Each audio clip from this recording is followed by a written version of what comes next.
नमस्कार। Tri city update में आपका स्वागत है। मैं हूं रमेश आंडा। सबसे पहले खास खबरों पर डालते हैं एक नजर। चंडीगढ़ की सड़कों पर उतरी पहली इलेक्ट्रिक बस, एक बार चार्जिंग पर चलेगी 180 किलोमीटर। गवर्नर ने कहा वरदान साबित होगा।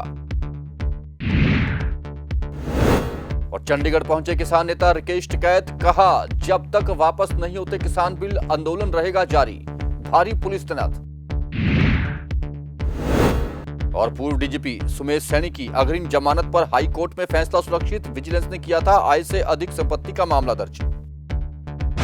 अब खबरें विस्तार से। चंडीगढ़ में लगातार प्रदूषण बढ़ता जा रहा है। इसी दिशा में अब चंडीगढ़ ट्रांसपोर्ट विभाग की ओर से कदम उठाया गया, जिसमें पहली इलेक्ट्रिक बस चंडीगढ़ की सड़कों पर दौड़नी शुरू हो गई है।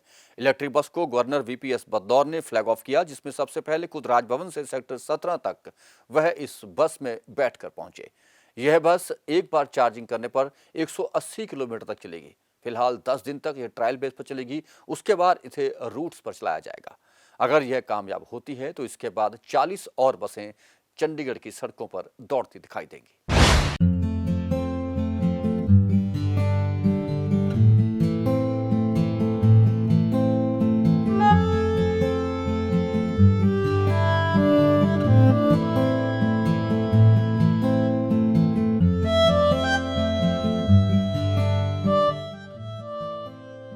चंडीगढ़ में लगातार प्रदूषण बढ़ता जा रहा है। इसी दिशा में अब चंडीगढ़ ट्रांसपोर्ट विभाग की ओर से कदम उठाया गया है, जिसमें पहली इलेक्ट्रिक बस चंडीगढ़ पहुंच चुकी है। इलेक्ट्रिक बस को गवर्नर बीपी सिंह बदनौर ने फ्लैग ऑफ किया, जिसमें सबसे पहले खुद राजभवन से सेक्टर 17 पुलिस स्टेशन तक इस इलेक्ट्रिक बस में बैठकर पहुंचे। इस दौरान गवर्नर बीपी सिंह बदनौर ने कहा कि इलेक्ट्रिक बस चंडीगढ़ के लिए वरदान साबित होगी। चंडीगढ़ में लगातार प्रदूषण बढ़ता जा रहा था। इसको लेकर अब इलेक्ट्रिक बसें चंडीगढ़ की सड़कों पर होंगी, जिससे प्रदूषण का स्तर भी गिरेगा।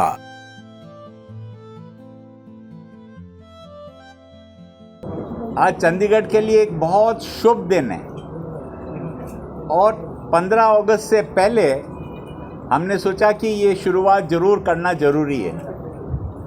आज पहली बहुत दिन से जो इंतज़ार था इलेक्ट्रिक बस का, वो हमने आज शुरुआत की और हमने सोचा कि राजभवन से हम सेक्टर 17 का जो पुलिस स्टेशन है यहीं पर आएँ। और आप लोगों ने देखा होगा कि उसी में हम लोग सब जने बैठ के यहाँ पे आए। चंडीगढ़ के लिए ये एक वरदान सिद्ध होगी। चंडीगढ़ हर वक्त पोल्यूशन, एमिशंस, ऐसी जो भी चीज़ें होती है उस पर बहुत ध्यान रखता है। इसीलिए हमारे इतने सारे पेड़ लगाए गए। ला कॉर्बुज़ियर ने भी सोचा था कि सबसे जो अच्छा एक सिटी रहना चाहिए वो यहाँ रहना चाहिए। उसके लिए एमिशन कम होने चाहिए, पोल्यूशन कम होना चाहिए। और ये इलेक्ट्रिक बस ये इसमें बहुत हम लोगों के लिए वरदान सिद्ध होगी। यहाँ पे आकर 17 सेक्टर के अंदर हमने दूसरी चीज़ जो की है, जो पोल्यूशन और एमिशन को सबको बहुत बचाती है। वहीं चंडीगढ़ ट्रांसपोर्ट विभाग के डायरेक्टर उमाशंकर गुप्ता ने बताया कि बस काफी खास होगी। इस बस को एक बार चार्ज करने पर ये 180 किलोमीटर तक चलेगी। उन्होंने ये भी बताया कि सितंबर महीने के अंत तक 20 और बसें चंडीगढ़ सीटीयू के खेमे में आ जाएंगी। चंडीगढ़ को 60 रुपए प्रति किलोमीटर दिया जाएगा, जिसमें टोटल मेंटेनेंस का खर्चा कंपनी का होगा। अभी ये बस 10 दिन के ट्रायल पर है, जिसके बाद इसे आम पब्लिक के लिए खोल दिया जाएगा। एक बहुत ही खुशी का दिन है कि चंडीगढ़ में भी शुरुआत होगी है इलेक्ट्रिक बस की। तो हमारे पास 40 बसेस आनी है। ये पहली बस है जिसको हम थोड़ा अभी 10 एक दिन डेमोन्स्ट्रेशन पे चलाएंगे टू सी कि इसके पैरामीटर्स जो हमें चाहिए थे वो सारे मीट आउट हो रहे हैं। उसके बाद हम अराउंड 10-15 डेज़ के बाद पब्लिक को इसको शुरू कर देंगे पब्लिक के लिए। और बाकी 30 सितंबर तक 19 बसेस और आ जाएंगी। तो लास्ट 20 बसेस का लोड 30 अक्टूबर तक आ जाएगा। तो 1 नवंबर से जैसे जैसे बसेस उसके बाद आती जाएंगी, हम पब्लिक को उनको डोमेन में डालते रहेंगे पब्लिक के लिए। और 1 नवंबर से पूरी 40 बस चल जाएंगी और 60 बसेस का हमने और ऑर्डर प्लेस करने जा रहे हैं, जो कि अगले साल आ जाएंगे। सो दिस इज ये बस है तो किस तरह से बढ़ेगा इसका सीडीओ, किस तरह से कंपनी को पे कर रहा है? इसमें सारा ग्रोस कॉन्ट्रैक्ट मोड कहते हैं इसको। ये गवर्नमेंट ऑफ इंडिया की स्कीम है फेम 2, तो उसमें government of India he promote कर रही है। उन्होंने पूरे इंडिया में 10,000 इलेक्ट्रिक बसेस देनी है सारी स्टेट्स को। चंडीगढ़ को उन्होंने 80 बसेस का अभी अलॉट किया था, जिसमें ये 40 हमने कर ली है। इसको हम कंपनी को आने वाले 10 साल में 60 रुपये पर किलोमीटर उनको पे करना है, जिसमें कॉस्ट सारी बस की उनकी है, मेंटेनेंस उनकी है, टोटली बैटरी ख़राब होती है नहीं होती है, हर 100% उनकी सारी मेंटेनेंस है। ड्राइवर भी उनका है, हमारा कंडक्टर होगा। जो रेवेन्यू आएगा यहाँ से जो भी पैसेंजर ट्रैवल करेंगे वो सोसाइटी रखेगी। और बट इनको जितने किलोमीटर ये बस चलेगी ये सारा इलेक्ट्रॉनिक कंट्रोल होगा, जीपीएस।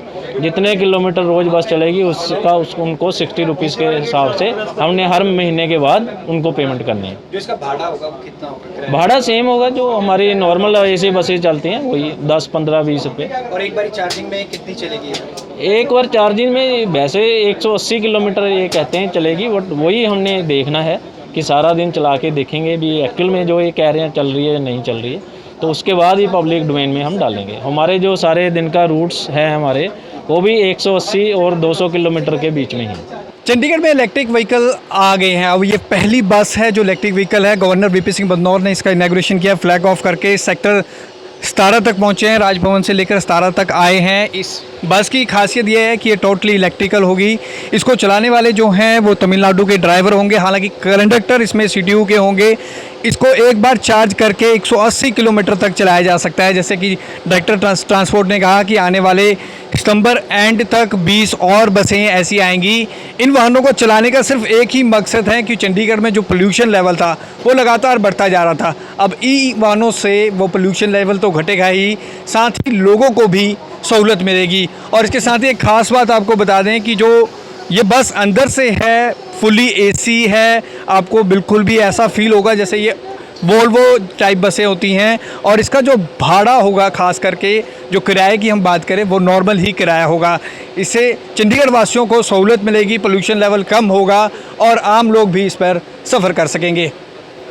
पंजाब केसरी के लिए भगवत सिंह, चंडीगढ़। अब लोगों को थानों के चक्कर नहीं काटने पड़ेंगे। चंडीगढ़ पुलिस डिजिटल हो गई है। एफआईआर से लेकर इन्वेस्टिगेशन तक आप इस डिजिटल पोर्टल पर देख सकेंगे। प्रशासक वीपी सिंह बदौर ने इसकी शुरुआत की है। अब ऐसा नहीं होगा कि शिकायत कुछ और दी और एफआईआर कुछ हो गई, कोर्ट में और कुछ चला गया, क्योंकि अब सब कुछ सटीक तौर पर इस वेबसाइट पर रहेगा। जांच में पारदर्शिता भी आएगी और लोगों को इससे सहूलियत भी मिलेगी। कि हम सब कुछ डिजिटलाइज करने चाह रहे हैं और डिजिटलाइज से एफआईआर, इन्वेस्टिगेशन, आपकी रिपोर्ट लेना, ये सब डिजिटलाइज हो जाएगा। और जितना भी इंटरफेस होता है कि कहाँ पे हमने कुछ कहा था, एफआईआर के अंदर कुछ दूसरा लिख दिया गया, वो बात ख़त्म हो जाएगी, क्योंकि वो सब रिकॉर्ड होगी।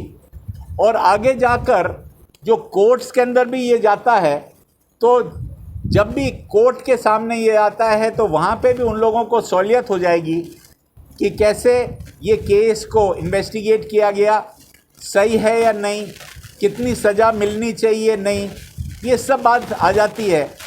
कोई डिनाई भी नहीं कर सकता मैंने तो ये बात कही नहीं थी, इसको कैसे रिकॉर्ड कर ली, ये सब बातें आ जाएगी।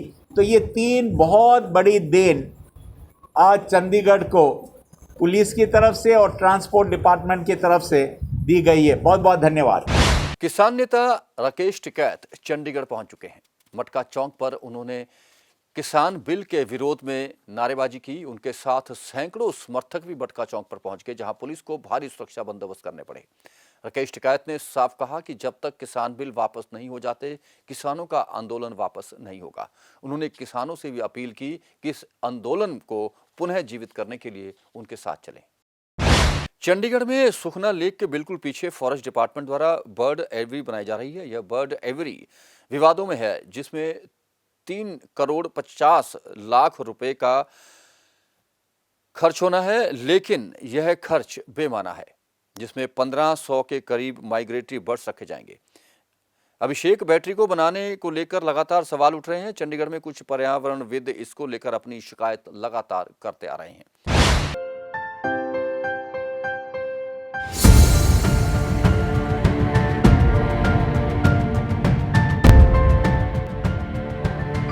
चंडीगढ़ में सुखना लेक के बिल्कुल पीछे फॉरेस्ट डिपार्टमेंट द्वारा बर्ड एवियरी बनाई जा रही है, जिसके चलते ये बर्ड एवियरी विवादों में आ गई है, जिसे 3.50 करोड़ की लागत से फॉरेस्ट डिपार्टमेंट के द्वारा बनाया जा रहा है, जिसमें 1500 के करीब माइग्रेटरी बर्ड्स रखे जाएंगे।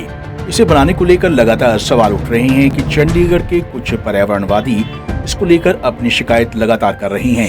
उन्होंने इससे पहले अपनी शिकायत प्रशासक वीपी सिंह बदनोर और पीपल फॉर एनिमल की चेयरमैन पर्सन मेनका गांधी को भी की है, जिसको लेकर मेनका गांधी ने भी प्रशासक वीपी सिंह बदनोर को पत्र लिखा है और इस बर्ड एवियरी का काम रोकने की बात कही है।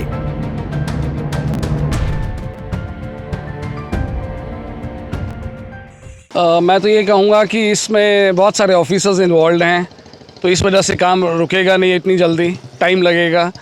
पर हमें इस बर्ड एवियरी की ज़रूरत क्या पड़ी शहर में, जब हमारे पास एक पहले ही बर्ड सेंचुरी सेक्टर 21 में है। तो ऐसा क्यों है कि हमें जंगल के अंदर पेड़ पौधे काट के और फिर वहाँ पे एक बर्ड एवियरी, हम इतना लोहे का जंगाल 300 टन लोहा ये बोल रहे हैं कि यहाँ लगाया है। तो ऐसा क्या ज़रूरत पड़ गया हमें कि एक जंगल में जो एक पेड़ पौधों की जगह होनी चाहिए, वहाँ पे ऐसी लोहे का जंगाल हमने बना के और इम्पोर्टेड बर्ड्स रख रहे हैं।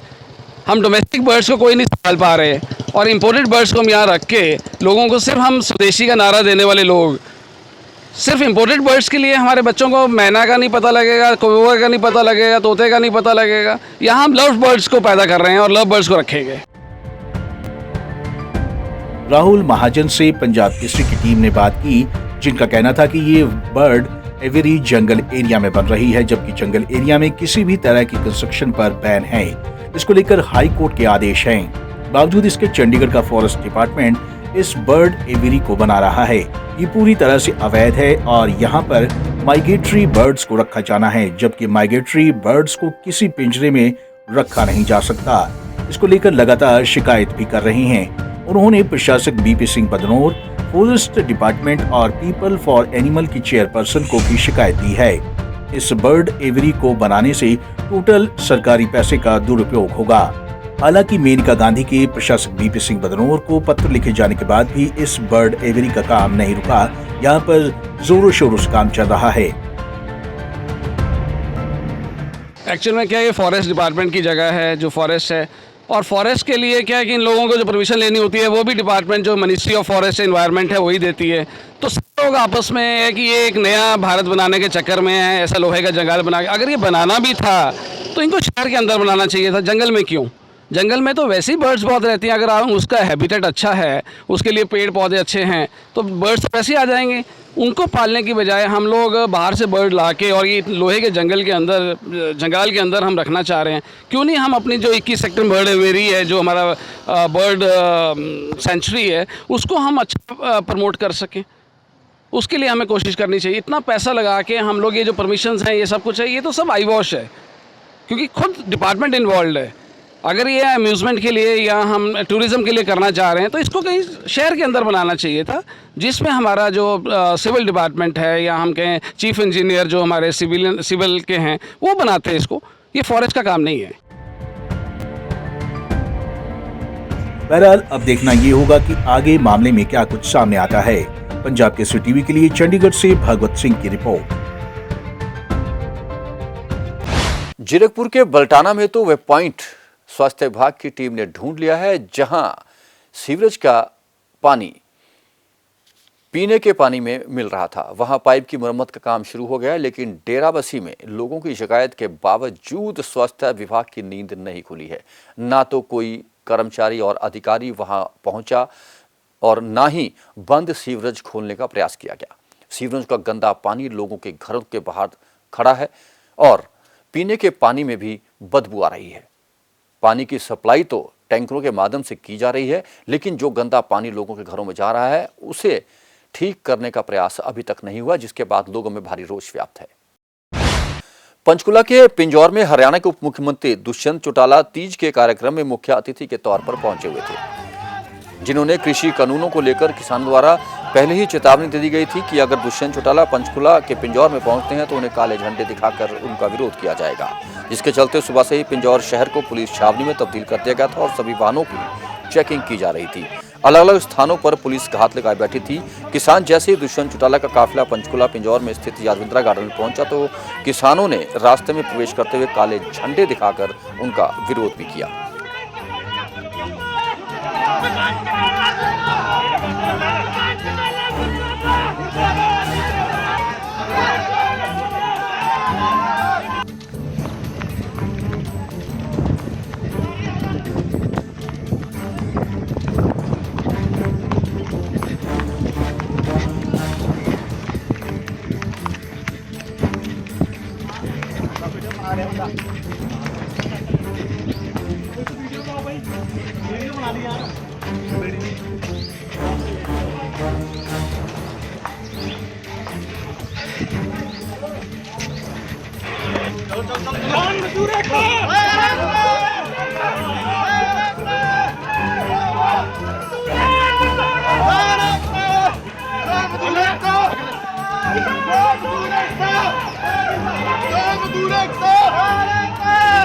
सेक्टर 49 के घर से 10 दिन से लापता एक युवती का सुराग अभी तक पुलिस नहीं लगा पाई है। पुलिस ने गुमशुदगी का मामला दर्ज कर पल्ला झाड़ लिया है, जबकि परिवार वालों का कहना है कि युवती का अपहरण किया गया है। पुलिस इस मामले में ढिलाई बरत रही है। वह सरकारी स्कूल की 10वीं कक्षा से पढ़ाई छोड़ दी थी, जिसके बाद से ही उसके परिजन काफ़ी परेशान थे। परिजनों ने उच्च अधिकारियों से मिलकर कहा है कि इस मामले की गहनता से छानबीन की जाए। इस वक्त की बड़ी खबर, 10 दिन से लापता हुई नाबालिग युवती का नहीं मिला कोई सुराग। चंडीगढ़ के सेक्टर 49 में घर से निकली थी युवती के परिजनों ने लगाए अफवाह करने के आरोप। परिजनों का आरोप नहीं कर रही पुलिस उचित कार्रवाई। पुलिस मामला दर्ज कर दे रही जांच का हवाला। परिजनों ने उच्च अधिकारियों से लगाई न्यायिक गुहार। और अब कोरोना अपडेट। ट्राई सिटी में गुजरे 24 घंटों में 10 नए कोरोना मरीज सामने आए हैं, जबकि किसी की भी कोरोना से मौत की सूचना नहीं है। चंडीगढ़ में 5, पंचकुला में 2 और मोहाली में 3 नए मामले सामने आए हैं। मौसम की जानकारी। ट्राई सिटी में अधिकतम तापमान 35.2 डिग्री सेल्सियस और न्यूनतम तापमान 26.6 डिग्री सेल्सियस रिकॉर्ड किया गया। मौसम में नमी की अधिकतम मात्रा 81% रही। ट्राई सिटी अपडेट में अब के लिए इतना ही। फिर हाजिर होंगे कुछ और समाचारों और सूचनाओं के साथ। तब तक के लिए रमेश हांडा को इजाज़त दीजिए। नमस्कार।